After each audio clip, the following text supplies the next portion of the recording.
Hello friends, welcome to Lexplore. आज हम offences and it's classification के बारे में जानेंगे, यानी अपराध और उसका वर्गीकरण। इस वीडियो में हम ये भी जानेंगे कि ऑफेंस का मतलब क्या होता है, ऑफेंसेस कितने टाइप्स के होते हैं, अपराध कितने टाइप्स के होते हैं, बेलेबल ऑफेंस किसको कहते हैं, नॉन बेलेबल किसको कहते हैं, कॉग्निजेबल ऑफेंस किसको कहते हैं, नॉन कॉग्निजेबल ऑफेंस किसको कहते हैं, कंपाउंडेबल और नॉन कंपाउंडेबल ऑफेंसेस क्या हैं, उसका मतलब क्या है और उनके एग्जाम्पल्स क्या हैं। ये सारी बातें आज हम डिटेल में इस वीडियो में जानेंगे। स्टार्ट करते हैं। What is an offence? अपराध क्या है?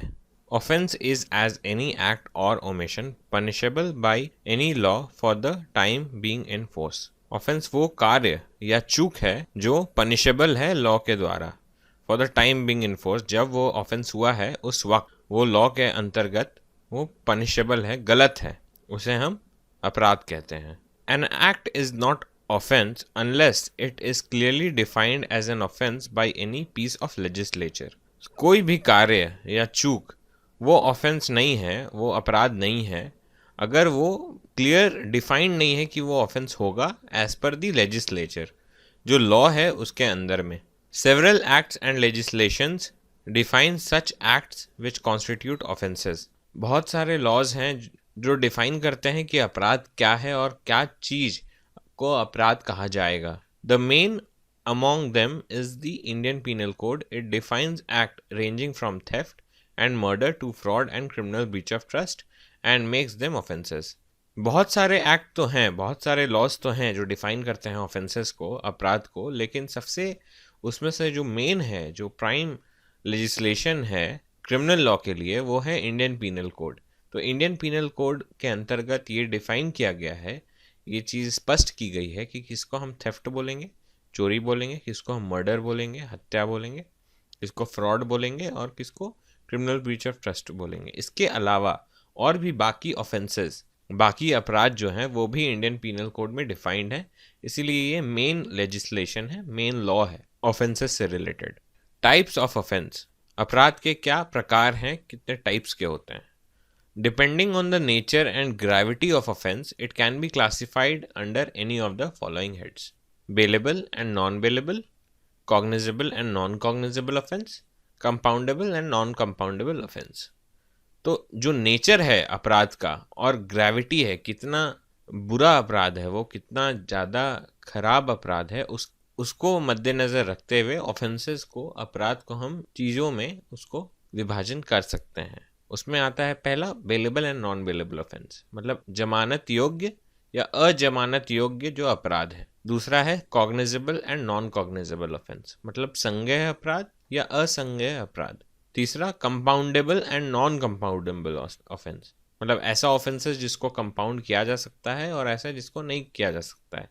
आइए इन सब के बारे में डिटेल में समझते हैं। पहला bailable and non bailable offence, जमानत योग्य और अजमानत योग्य अपराध के बारे में। जो बेसिक डिफरेंस है वो ये है कि बेलेबल ऑफेंस में बेल जो है is a matter of right.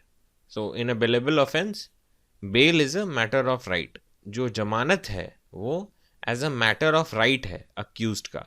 तो मान लीजिए किसी को अगर अरेस्ट किया जाता है और वो ऑफेंस जो है, जो अपराध के लिए उसको अरेस्ट किया गया है, वो बेलेबल ऑफेंस है, तो उसका ये अधिकार है कि वो बेल पे निकल सकता है, क्योंकि वो बेलेबल ऑफेंस के अंदर में कैटेगराइज्ड है under the law.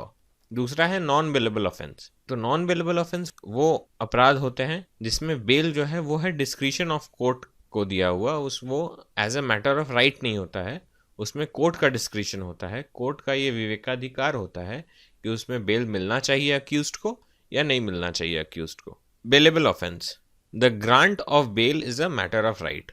So bail लेना जो है वो एक अक्यूज्ड का अधिकार है। It may be either given by a police officer who is having the custody of accused और बाय ए कोर्ट।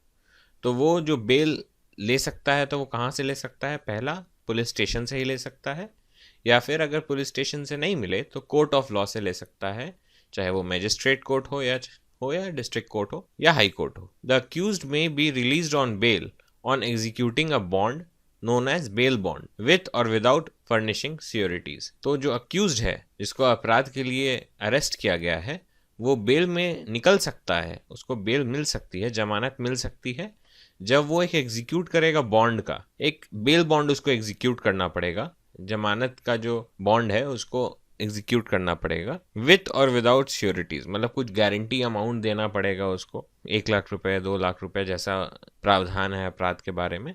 तो बेल बॉन्ड दे के वो निकल सकता है, क्योंकि जो ऑफेंसेस उसने कमिट किए हैं वो बेलेबल ऑफेंस है। द बेल बॉन्ड में contain certain terms and conditions. तो बेल बॉन्ड एक अग्रीमेंट होता है जो अक्यूज्ड, मतलब जिसको अरेस्ट किया गया है, और जो कोर्ट ऑफ लॉ है उसके बीच का अग्रीमेंट कि हम बाहर निकल रहे हैं जेल से, लेकिन हम इन इन शर्तों का पालन करेंगे। तो आइए समझते हैं कि उसमें कौन कौन से शर्त होते हैं, कौन कौन से टर्म्स एंड कंडीशंस होते हैं। पहला, the accused will not leave the territorial jurisdiction of the state without permission of court और पुलिस। तो जो अक्यूज्ड है, जिसको अरेस्ट किया गया है, वो उस क्षेत्र को, टेरिटोरियल जुरिस्डिक्शन को छोड़ के नहीं जाएगा, उस जिला को छोड़ के नहीं जाएगा कहीं बाहर, बिना कोर्ट के परमिशन लिए या बिना पुलिस के परमिशन लिए। दूसरा, accused shall give his presence before police officer every time he is required to do so. तो जब जब उसको बुलाया जाएगा पुलिस स्टेशन में, तब तब अक्यूज्ड को, जिसको अरेस्ट किया गया है, उसको पुलिस के समक्ष पेश होना पड़ेगा या कोर्ट के समक्ष पेश होना पड़ेगा। ये भी कंडीशन होगा बेल बॉन्ड में। Next, the accused will not tamper with any evidence whatsoever considered by police in the investigation. तो जो अक्यूज्ड है, जो जिसको अरेस्ट किया गया है अपराध के लिए, वो कोई भी एविडेंस के साथ छेड़छाड़ नहीं करेगा, कोई सबूत के साथ छेड़छाड़ नहीं करेगा जब वो बाहर रहेगा, ताकि जो इन्वेस्टिगेशन है, जो पुलिस जो इन्वेस्टिगेशन कर रही है, वो अच्छे से हो पाए, उसमें कोई दिक्कत ना आए। When bail may be refused in case of bailable offense।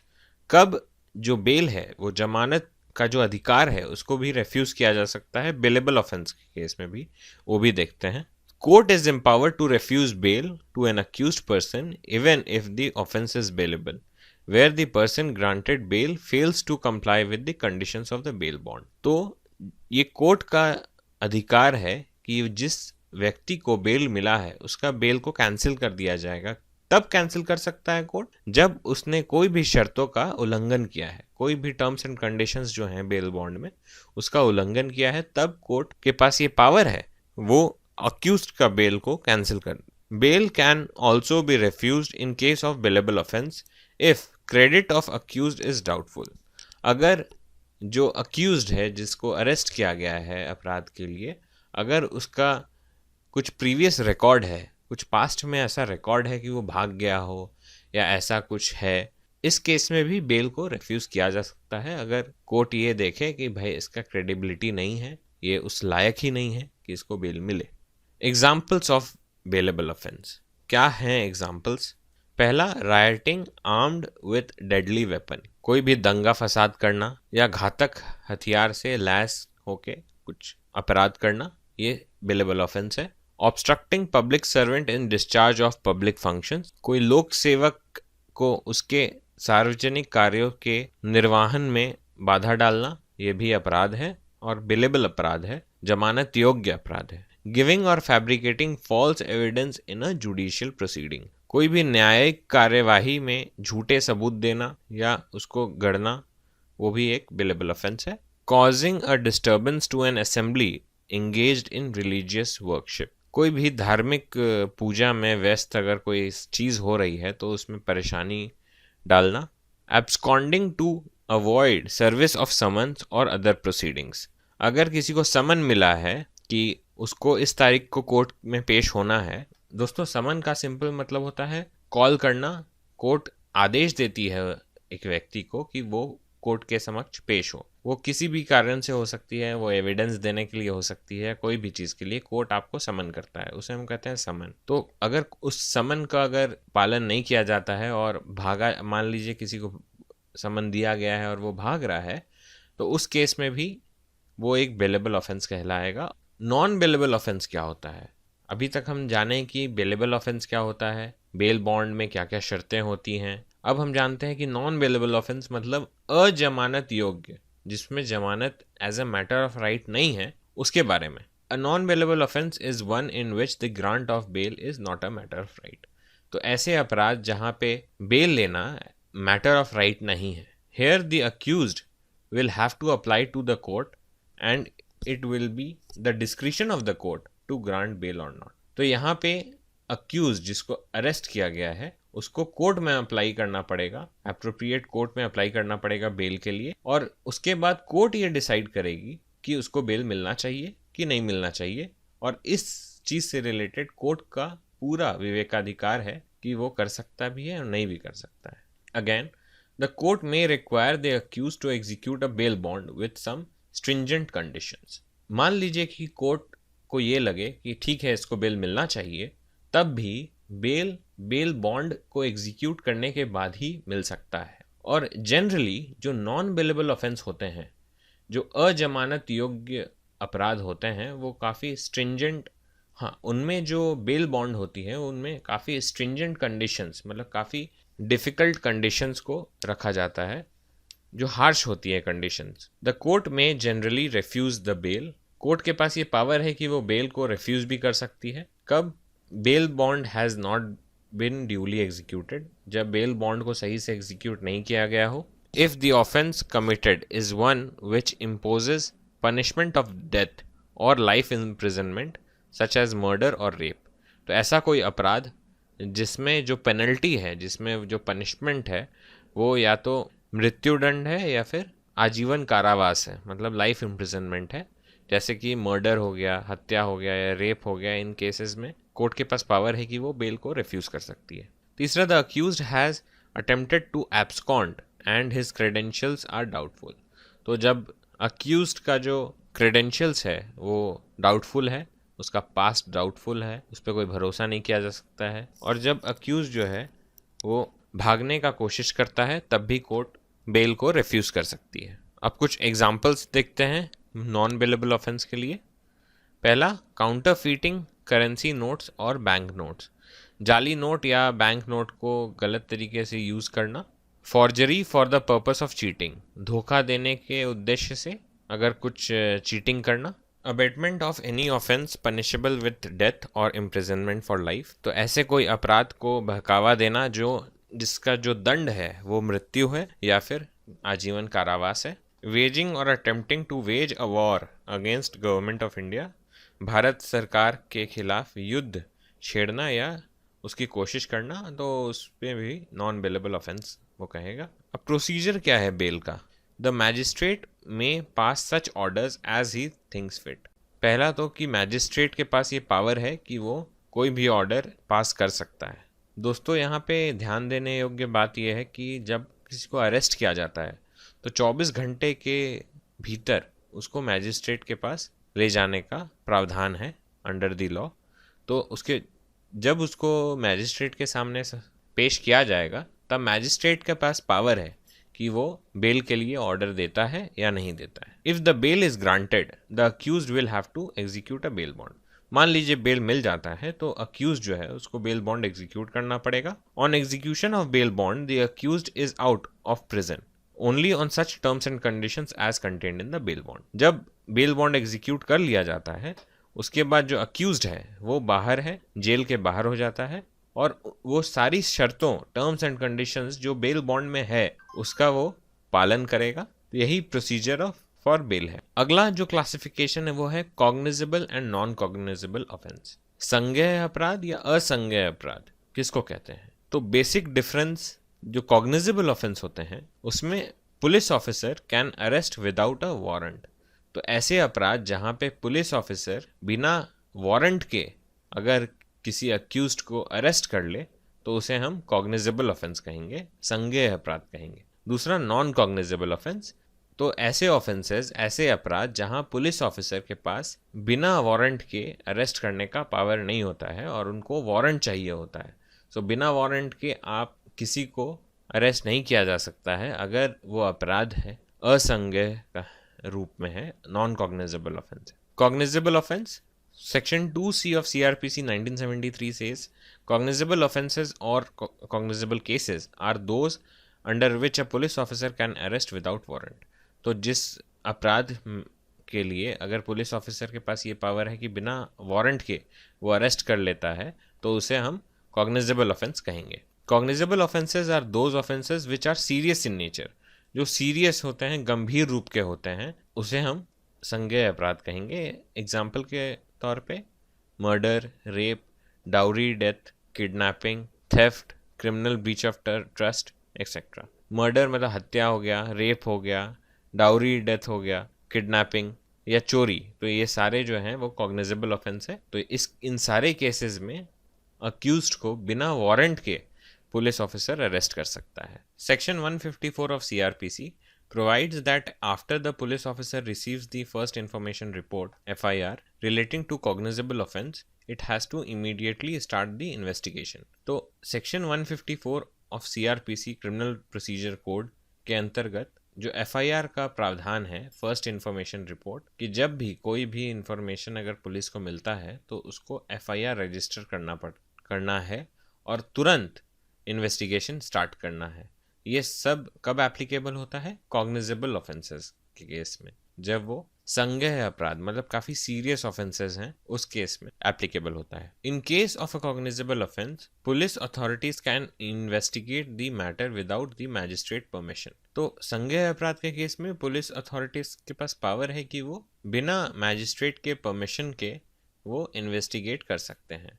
After investigation if the case is made out, अगर इन्वेस्टिगेशन के बाद पुलिस को ये पाया जाता है कि भाई हाँ कुछ गड़बड़ी है, कुछ ऑफेंस हुआ है, then charge sheet is filed by the police before the court and the trial is proceeded before the magistrate. तो पुलिस इन्वेस्टिगेशन कर ली और पुलिस को ये लगा कि हाँ कोई अपराध हुआ है, कुछ केस है इसमें, तो वो एक चार्जशीट फ्रेम करेगी अंडर द लॉ और उसको कोर्ट में पेश करेगी और ट्रायल प्रोसीड हो जाएगा before the magistrate. During the pendency of trial, bail application can be moved before the concern magistrate.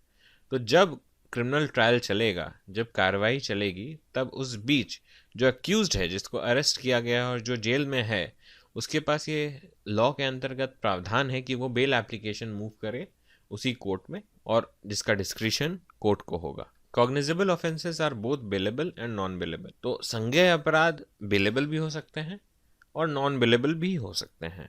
Non bailable offence, Section 2L of CRPC says that non-cognizable offences or cases are those under which a police officer cannot arrest without a warrant। तो ऐसे अपराध जहां पे police officer arrest नहीं कर सकती है बिना वारंट के, उसे हम नॉन कॉग्निजेबल ऑफेंस कहते हैं। Non cognizable offences are those which are not much serious in nature. तो असंज्ञेय अपराध वो अपराध हैं जो उतने सीरियस नहीं होते, उतने गंभीर नहीं होते हैं। एग्जाम्पल के तौर पे असॉल्ट या चीटिंग या फॉर्जरी या डिफेमेशन, तो इन सभी को हम नॉन कॉग्निजेबल ऑफेंस कहते हैं। दोस्तों, हमने डिफेमेशन के बारे में काफ़ी डिटेल में चर्चा की है वीडियो में। अगर आपने नहीं देखा है तो ज़रूर नीचे दिए गए हुए लिंक में जाके देख सकते हैं। तो यहाँ हम देख सकते हैं दोस्तों कि कैसे यहाँ पे जो एग्जाम्पल्स हैं, जैसे डिफेमेशन हो गया, असॉल्ट हो गया, चीटिंग हो गया, और जो कॉग्निजेबल ऑफेंस में जो एग्जाम्पल थे जो कि मर्डर थे, रेप थे, किडनैपिंग थे, तो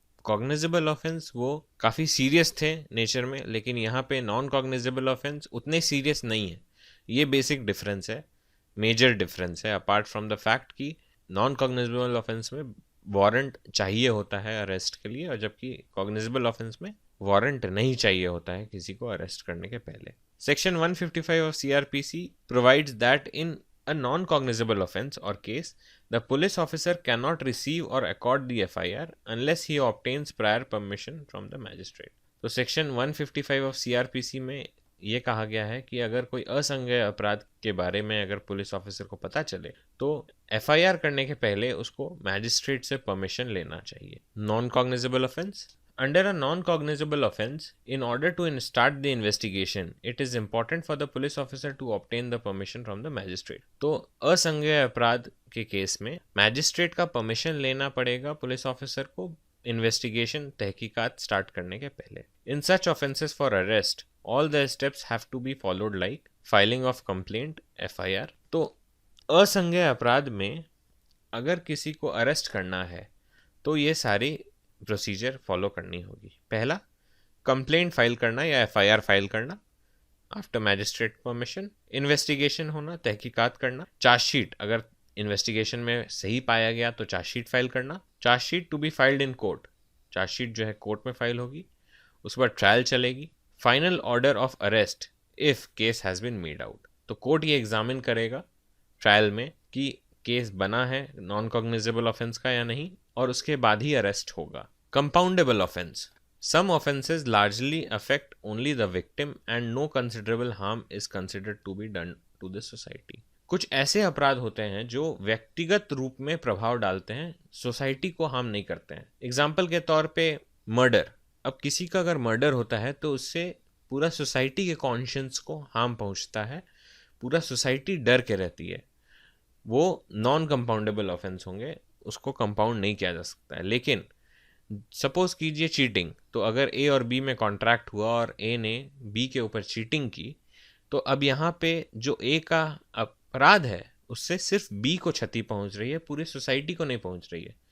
तो वैसे ऑफेंसेस जो सिर्फ विक्टिम को अफेक्ट करती है, ना कि पूरे सोसाइटी को अफेक्ट करती है, उसे हम कंपाउंडेबल ऑफेंस कहेंगे। In such offences if the offender and victim compromise there is no need to waste court time in conducting a trial. तो ऐसे ऑफेंसेस में जहाँ पे जो अपराध किया है और जिसको अपराध से क्षति पहुंची है, उनके बीच में अगर चीज़ें सुधर जाती हैं, कॉम्प्रोमाइज़ हो जाता है, मेल मिलाप फिर से हो जाता है, तो उसमें ट्रायल, क्रिमिनल ट्रायल चलने का कोई ज़रूरत नहीं है। वैसे ऑफेंसेस को हम कंपाउंडेबल ऑफेंस कहेंगे। The process of reaching a compromise is called compounding. तो एक कॉम्प्रोमाइज सिचुएशन में आने को हम कहते हैं compounding. Conceptually, such offenses in which a compromise can be done and a trial can be avoided are called compoundable offense. तो ऐसे offenses, ऐसे अपराध जहाँ पे एक कॉम्प्रोमाइज सिचुएशन में आया जा सकता है और एक क्रिमिनल ट्रायल को अवॉइड किया जा सकता है, वैसे अपराध को हम कंपाउंडेबल ऑफेंस कहेंगे। और बाकी सारे जो अपराध बच गए उसे हम नॉन कंपाउंडेबल ऑफेंस कहेंगे। Technically offences classified as compoundable by section 320 of CRPC। Indian law में सेक्शन 320 में ये क्लासिफाइड किया गया है कि कौन सा अपराध कंपाउंडेबल होगा और कौन सा अपराध नॉन कंपाउंडेबल होगा। Section 320 specifies two kinds of compoundable offence. Section 320 में दो तरह के कंपाउंडेबल ऑफेंस का जिक्र है। One where permission of court is required before compounding can be done, for example voluntary causing grievous hurt, theft, criminal breach of trust, assault on a woman with intention to outrage her modesty etc। तो एक तो offence वो हो सकते हैं जहां पे court of law का परमिशन का जरूरत है, मतलब कोर्ट ऑफ से परमिशन लेना पड़ेगा तभी आप उसको कंपाउंड किया जा सकता है, उसको कॉम्प्रोमाइज में लाके उस केस को खत्म किया जा सकता है, और कोर्ट का परमिशन जरूरी है, उसे हम एक कैटेगरी कहेंगे। और दूसरा one where permission of court is not required, जहां पे कोर्ट का परमिशन की ज़रूरत नहीं है, जैसे कि हर्ट, एडल्ट्री और डिफेमेशन। तो इन सभी केसेस में कोर्ट का परमिशन का ज़रूरत नहीं है, और कोर्ट के बाहर ही बिना कोर्ट के परमिशन का अगर विक्टिम और ऑफेंडर या अक्यूज्ड राजी हो जाता है तो कंपाउंड कर सकता है। Only the person who is specified in the classification tables in section 320 has the right to compound the offence. The person is usually the victim. तो जो व्यक्ति जिसको स्पेसिफाई किया गया है सेक्शन 320 ऑफ CRPC में, उसी के पास पावर है कि वो कंपाउंड कर सकता है, उसी के पास पावर है कि वो कॉम्प्रोमाइज़ को एक्सेप्ट कर सकता है, बाकी किसी व्यक्ति के पास नहीं है। तो सपोज कीजिए कि A और B में झगड़ा हुआ, B विक्टिम है, तो B के पास ही सिर्फ पावर है, B के माता पिता के पास पावर नहीं है, B के दोस्त जो है, जो A का भी दोस्त है, उसके पास पावर नहीं है, सिर्फ जो विक्टिम है उसके पास पावर होता है कंपाउंड करने का। The offender can not demand compounding as a right. तो जो ऑफेंडर है, जो अक्यूज्ड है, जो अपराध किया है, उसके पास ये राइट नहीं है कि वो कंपाउंड करवा ही ले, और ये प्योर डिस्क्रिशन होता है विक्टिम का या कोर्ट ऑफ लॉ का as per the provisions of law.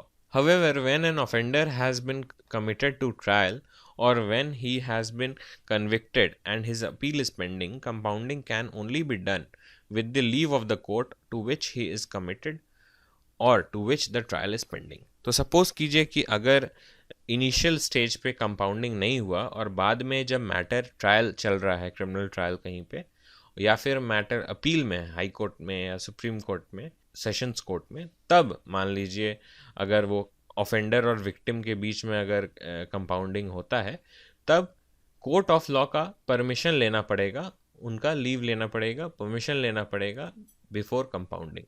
If an offender is liable for enhanced punishment or a different punishment on account of previous conviction, compounding cannot be done.